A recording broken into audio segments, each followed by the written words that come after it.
नमस्ते दोस्तों। जैसे कि आप जानते हैं मेरा नाम सत्या है। निकनेम तो सत्या है, पूरा नाम सत्यव्रत है। उड़ीसा से हूँ। मैं अपना स्टोरी सुनाना चाहता हूँ। मेरा जो डेट ऑफ बर्थ है 1989 है। कई उड़ीसा के एक छोटा सा गांव में मैं पैदा हुआ था। ठीक है, कोई शहर का लड़का नहीं हूँ मैं। लेकिन उस टाइम पे मेरे माँ बाप ने मेरे लिए बहुत कुछ किए। मेरे को आप सबको पता होगा, शिशु मंदिर एक होता है जो सरस्वती शिशु विद्या मंदिर में मेरे को स्टडी कराया गया।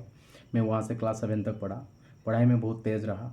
पूरा एरिया 5-10 किलोमीटर रेडियस के अंदर यदि मेरा नाम कोई लेता है, आज की डेट में भी मेरे घर पे ला के लोग को आराम से पहुँचा दिया जाता है। और मैं अपने एरिया में एक कहते हैं ना परफेक्ट इमेज वाला लड़का था। अभी भी हूँ, थोड़ा बहुत हूँ, ज़्यादा नहीं हूँ। लेकिन किस लिए नहीं हूँ उसका भी मैं शेयर करना चाहता हूँ। जैसे कि मेरा ज़िंदगी बढ़ते गया, क्लास सेवन्थ के बाद फिर मैं जनरल स्कूल में आया। उस जनरल स्कूल में भी अच्छा पढ़ाई किया। काफ़ी सारे दोस्त मिले। सारे दोस्त में से मैं कभी सेकंड, थर्ड, फर्स्ट ऐसे ही आते रहा। बोर्ड एग्ज़ाम में भी मेरा फर्स्ट क्लास हुआ। उसके बाद फिर मेरा ज़िंदगी आगे बढ़ता रहा। 10th के बाद जब 12th में गया, जिसको हमारे उड़ीसा में +2 बोलते हैं, तो उसमें मैंने आर्ट्स लिया क्योंकि घर का कंडीशन अच्छा नहीं था। हैंड टू माउथ थे घर। मेरे पिताजी जो थे वो जंगल जाते थे। काठ जो लकड़ी होता है, उड़िया में जिसको काठो बोलते हैं, जो लकड़ी होता है वो जंगल से काट के लाते हैं, फिर वो उसको बेच के घर चलाते थे। ये स्ट्रगलिंग लाइफ में ज़िंदगी में देखा हूँ। देखने के बाद आगे आगे मैं बढ़ते गया। 12th का एग्ज़ाम कंप्लीट हुआ। उसके 12th का एग्ज़ाम कंप्लीट होते ही मेरे घर के जो हालत था, मेरे को प्रेशराइज, डायरेक्ट नहीं इनडायरेक्टली मेरे को फील हुआ कि मेरे को कुछ कमाना है। इस वजह से मैंने क्या किया, घर से गया दूर। कहाँ? भाग के चला गया मैं दिल्ली, छुप के। किसके साथ? एक गांव का एक आदमी उधर रहता था। गांव का नहीं, मेरे गांव के पास का एक आदमी उधर रहता था, सिक्योरिटी गार्ड में काम करता था। मैं वहाँ पे गया। वहाँ जाने के बाद उसके साथ मैंने रहा। उसके साथ रह के फिर मैंने काम ढूंढना स्टार्ट किया। जब आप लोग को पता है कोई बाहर स्टेट से आता है दिल्ली में, तो खास करके उड़ीसा के उस टाइम पे, मैं 2007 की बात बोल रहा हूँ। 2004 में मेरा 10th हुआ, 2006 में मेरा 12th हुआ, 2007 में मैं निकल गया। 7 में निकलने के बाद वहाँ पे मैंने क्या किया कि काम ढूंढना स्टार्ट किया। जैसे मैंने काम ढूंढना स्टार्ट किया तो वहाँ पे मेरे को उम्र कम होने के नाते मेरे को काम नहीं मिला। और मेरे को हिंदी परफेक्ट बोलना नहीं आता था उस टाइम पे। बाद में फिर क्या हुआ, एक कॉन्ट्रैक्टर के पास गया। वहाँ पे वो घर का पेंटिंग करता था, वो पेंटिंग का काम करता था। उसके साथ मैंने काम किया। पेंटिंग के बाद जो टाइल्स होता है, जो फ्लोर टाइल्स होता है, उसके ऊपर वो कोई छींटा गिर जाता है तो वार्निश और कुछ एक लिक्विड होता है, उसको लेके उसको हम साफ करवाते थे। उसका पर डे का मेरा जो सैलरी था उस टाइम पे 100 रुपये ही था। तो महीने का 3,000 वो देता था, जिसमें से घर का किराया, जिनके जिनके साथ रहता था, खाने पीने का खर्चा, ये सब जाने के बाद मेरे पास सिर्फ 700 रुपये बचता था। 700 रुपये में मैं स्टार्ट किया अपना ज़िंदगी को संवारने का। मैंने ऐसा करते करते 2-3-4 महीना मैंने काम किया, लेकिन कोई रास्ता नहीं दिख रहा था क्योंकि उम्र हुआ नहीं था। तो इसलिए कोई कंपनी में मेरा जॉब नहीं मिल लगता था। उस टाइम पे मेरा 17 साल हुआ था। 17-18 साल। और अभी भी लगता नहीं है कि उस टाइम पे भी लड़कों को काम दिया जाता है, क्योंकि गांव से गया हुआ एक लड़का तो कम, शहर के लड़कों से थोड़ा कम उम्र का दिखता है, तो वो लोग रिस्क नहीं लेना चाहते थे, तो इसलिए काम नहीं मिलता था। दिन पे दिन बीतते गया और वो 700 रुपये में से मैं घर पे 500 रुपीज़ भेजता था। 200 मैं अपने पास रखता था। ऐसे 200 रखते रखते 3-4 महीने में वो 500-700 हो जाता था। तो फिर मैंने क्या किया था, उसको जाके मेरे को सीखने का एक उम्मीद था, तो मेरे को कंप्यूटर नहीं आता था, तो थोड़ा मैंने कंप्यूटर क्लास ज्वाइन किया। 1-2 महीने के लिए मैंने उससे बात करके ज्वाइन किया।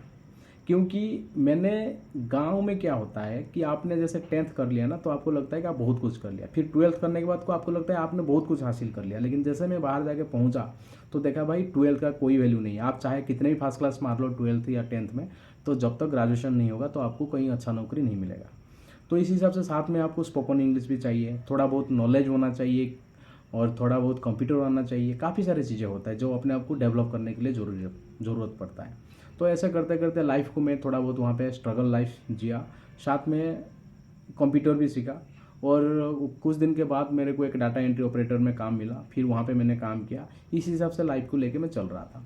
फिर दिल्ली में काफ़ी दिन रहने के बाद फिर मैंने स्पोकन इंग्लिश पे थोड़ा ध्यान दिया, और मैं कंटिन्यूसली अपने आप को डेवलप करने के लिए काफ़ी सारे किताब पढ़ता था, क्योंकि स्कूल लाइफ में ऐसे था। ज़िंदगी चलता रहा, ज़िंदगी चलता रहा, खुशी जितने मिलता था उतने में खुशी रहता रहा। लेकिन एक दिन अचानक मेरे को घर से फ़ोन आया कि मेरे को घर आना पड़ेगा। क्यों? कि मेरा बड़ी बहन का मैरिज फिक्स हो गया है, उसको मैरिज करना है। तो इसलिए मैं कैसे भी करके घर आके पहुंचा। पैसा था नहीं उस दिन। फिर मेरे को पता चला भाई ज़िंदगी में पैसा नहीं है तो आपको कोई नहीं पूछेगा, काफ़ी सारी चीज़ें रहता है। तो ऐसा लाइफ को आगे लेते लेते लेते लेते फिर क्या हुआ कि थोड़ा एक और स्ट्रगल मोमेंट वहाँ पे आया। जैसे बड़ी बहन की शादी होना था तो मेरे पास पैसा नहीं था, तो क्या किया जाए। मैंने कहीं से एक गांव में उधारी ला के लोन पे, थोड़ा जो गांव का इंटरेस्ट होता है उसमें ऐसा करके फिर मैंने बड़ी बहन का शादी करवाया। शादी होने का 10 दिन के बाद फिर मैं अपना काम पे लौट गया। काम पे लौटने के बाद हुआ क्या कि वहाँ पे जहाँ पे मैं डाटा एंट्री ऑपरेटर का काम करता था, वो 10-12 दिन जैसे गैप हुआ तो वो लोग मेरे को वहाँ से निकाल दिए। निकालने के बाद फिर मेरे को दूसरा काम ढूंढना था। मैंने दूसरा काम खोजना स्टार्ट कर दिया। फिर मेरे को पता चला कि नोएडा और दिल्ली के अंदर एक मदरसन सुमी सिस्टम लिमिटेड करके कंपनी है, वहाँ पे फ्रेशर को हायर किया जाता है। तो वहाँ पे मैंने इंटरव्यू दिया और काम पे लग गया। वहाँ पे मेरे को स्टोर मैन में काम मिला।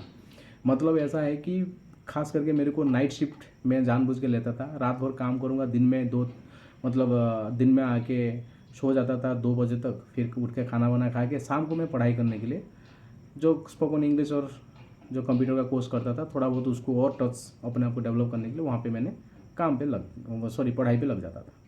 तो ऐसा करके मेरा लाइफ चलता था। रात को 10 बजे का शिफ्ट 10 से लेकर सुबह 6 बजे तक होता था। तो ज़्यादा उस टाइम पे यंग था, मतलब young means in the sense teenage young था, तो इतना कोई फ़र्क नहीं पड़ता था, चलता था सब कुछ। ऐसे करते करते लाइफ को लेके गया। लेकिन अचानक एक दिन मेरे को फिर एक घर से फ़ोन आया कि जो बड़ी बहन का शादी हुआ था तो वो कुछ कारण की वजह से, डाउरी केसेस की वजह से उसका डेथ हो गया है।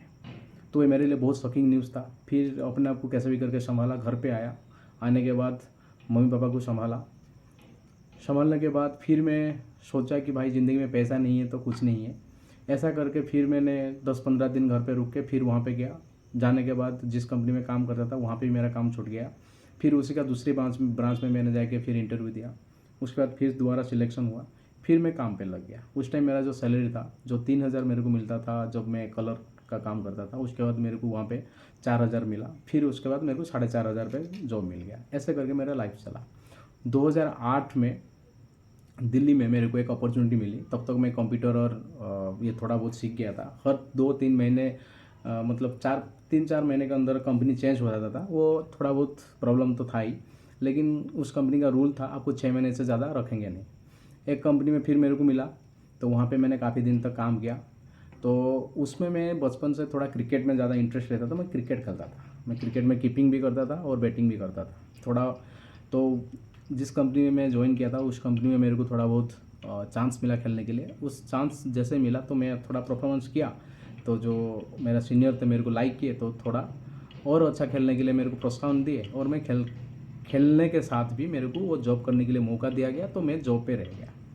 ऐसे करके लाइफ चलता था। 2008 जनवरी में मेरे को एक कॉल आता है कि आपको डाटा एंट्री के लिए गुड़गांव आना पड़ेगा, यदि आप इंटरेस्ट है आइए। मैंने पूछा सैलरी कितना है, तो वो लोग मेरे को बोले कि सैलरी जो है 6,400 रुपये है, तो आप आके ज्वाइन कर सकते हो। फिर यहाँ पे मेरे को 4.5 मिलता था, तो मैं भाग भाग के गया वहाँ पे काम करने के लिए। वहाँ पे जाके दोस्तों से मिला, नया नया लड़कों से मिला, तो वो लोग इंटरेस्टेड हुए रहने के लिए।